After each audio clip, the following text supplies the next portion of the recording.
ফলের রসে প্রসাদ মিশিয়ে বিক্রি, গ্রেপ্তার বিক্রেতা। ফলের রস পান স্বাস্থ্যের জন্য উপকারী। এছাড়া ফল অ্যান্টি অক্সিডেন্ট পূর্ণ ভিটামিন ও মিনারেল সমৃদ্ধ থাকে। এর ফলে ফল খেলে বিভিন্ন ভিটামিন ও মিনারেলসের ঘাটতি পূরণ করা সম্ভব হয়। কিন্তু সেই ফলের রস বিক্রির নামে তাতে মেশানো হচ্ছিল প্রসাব। এই ঘটনায় অভিযুক্ত এক ফলের রস বিক্রেতাকে গ্রেপ্তার করা হয়েছে।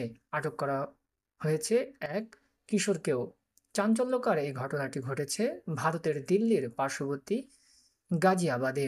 ভারতীয় বার্তা সংস্থা পিটিআইয়ের বরাত দিয়ে শনিবার এক প্রতিবেদনে এই তথ্য জানিয়েছে সংবাদ মাধ্যম এনডিটিভি।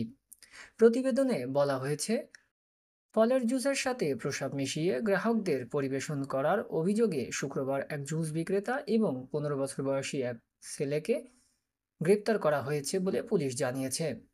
একজন পুলিশ কর্মকর্তার মতে, জুস বিক্রেতা মানুষের প্রসাব মেশানোর পর গ্রাহকদের কাছে ফলের জুস পরিবেশন করছিলেন বলে জনগণের অভিযোগের পরিপ্রেক্ষিতে গ্রেপ্তার করা হয়েছে। শুক্রবার এসিপি অঙ্কুর বিহার ভাস্কর ভার্মা জানিয়েছেন, অভিযুক্তদের নাম আমির। খবর পেয়ে পুলিশ গিয়ে তার জুসের দোকানে তল্লাশি চালিয়ে প্রসাব ভর্তি প্লাস্টিকের ক্যান উদ্ধার করা হয়েছে। পুলিশ জানায়, তারা মালিককে প্রসাব ভর্তি ওই পাত্রের বিষয়ে জিজ্ঞাসাবাদ করলেও তিনি কোনো সন্তোষজনক উত্তর দিতে পারেননি। এই ঘটনায় একজন কিশোরকে আটক করা হয়েছে জানিয়ে ভার্মা বলেন, এই বিষয়ে আরও ব্যবস্থা নেওয়া হচ্ছে।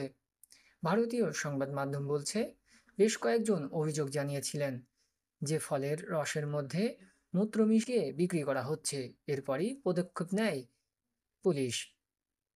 এদিকে মূত্র মিশিয়ে জুস বিক্রি করা হচ্ছিল এতদিন ধরে এই খবর ছড়িয়ে পড়তেই স্থানীয় বাসিন্দারা ক্ষোভে ফেটে পড়েন। তারা দোকানে চড়াও হয় এবং অভিযুক্ত বিক্রেতাকে ব্যাপক মারধর করে। পরে পুলিশ গিয়ে অভিযুক্তকে জনতার হাত থেকে উদ্ধার করে এবং গ্রেপ্তার করে। ক্যানে পাওয়া প্রসাব পরীক্ষার জন্য পাঠানো হয়েছে বলেও জানিয়েছে সংবাদ মাধ্যম।